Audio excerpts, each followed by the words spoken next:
ഇവിടെ ഒരു പെൺകുട്ടി കളിച്ചുകൊണ്ടിരിക്കുമ്പോൾ അവളുടെ മാമൻ നമ്പേഴ്സ് പറഞ്ഞ് കണക്ക് ചെയ്യുന്നു. അത് കേട്ടുകൊണ്ടിരുന്ന അവൾ ഒരു നിമിഷം സ്ലേറ്റിലേക്ക് നോക്കുന്നു. പെട്ടെന്ന് തന്നെ അവൾ അതിന് ആൻസർ കണ്ടെത്തി പറയുന്നു. അത് കേട്ടതും അയാൾ ഷോക്കാവുന്നു. അവൾ വെറുതെ ഒരു നമ്പർ പറഞ്ഞതാണെന്ന് കരുതി അയാൾ ഇത് സോൾവ് ചെയ്ത് നോക്കുമ്പോൾ അവൾ പറഞ്ഞ അതേ ആൻസർ തന്നെ കിട്ടുന്നു.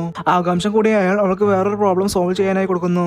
എന്നാൽ കുറച്ച് സെക്കൻഡുകളിൽ തന്നെ അവൾ അതിനുള്ള ശരിയായ ആൻസർ പറഞ്ഞു കൊടുക്കുന്നു. അപ്പോഴാണ് അവൾ ഒരു സാധാരണ കുട്ടിയല്ല, ഒരു ജീനിയസ് ആണെന്ന് മനസ്സിലാവുന്നത്. ഉടനെ അയാൾ അവളുടെ അച്ഛന്റെ അടുത്തേക്ക് കൂട്ടിക്കൊണ്ടു പോകുന്നു. ആദ്യം അയാൾ ഇത് വിശ്വസിക്കാതെ ചിരിച്ചു തള്ളുന്നു.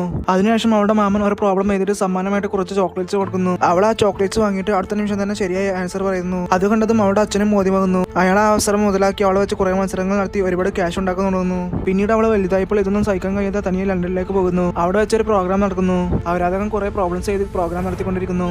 അതിലൊരു പ്രോബ്ലം കമ്പ്യൂട്ടറിൽ വന്നതുപോലെ തന്നെ അവളോട് ചോദിക്കുന്നു. പക്ഷെ അവൾ കമ്പ്യൂട്ടറിൽ എന്തോ എറർ ഉണ്ട്, തന്നിരിക്കുന്ന പ്രോബ്ലം തെറ്റാണെന്ന് വീണ്ടും വീണ്ടും പറയുന്നു. കമ്പ്യൂട്ടർ എങ്ങനെയാണ് തെറ്റിക്കുന്നതെന്ന് പറഞ്ഞ് അവൾ അവരെ ഇൻസൾട്ട് ചെയ്യുന്നു. പിറ്റേ ദിവസം നോക്കുമ്പോൾ ഇവൾ പറയുന്നത് പോലെ തന്നെ കമ്പ്യൂട്ടർ മിസ്റ്റേക്ക് ആണെന്ന് ന്യൂസിൽ എഴുതിയിരിക്കുന്നു. അതിനുശേഷം അവളെ ലോകം ഹ്യൂമൻ കമ്പ്യൂട്ടർ എന്ന് വിളിക്കാൻ തുടങ്ങി.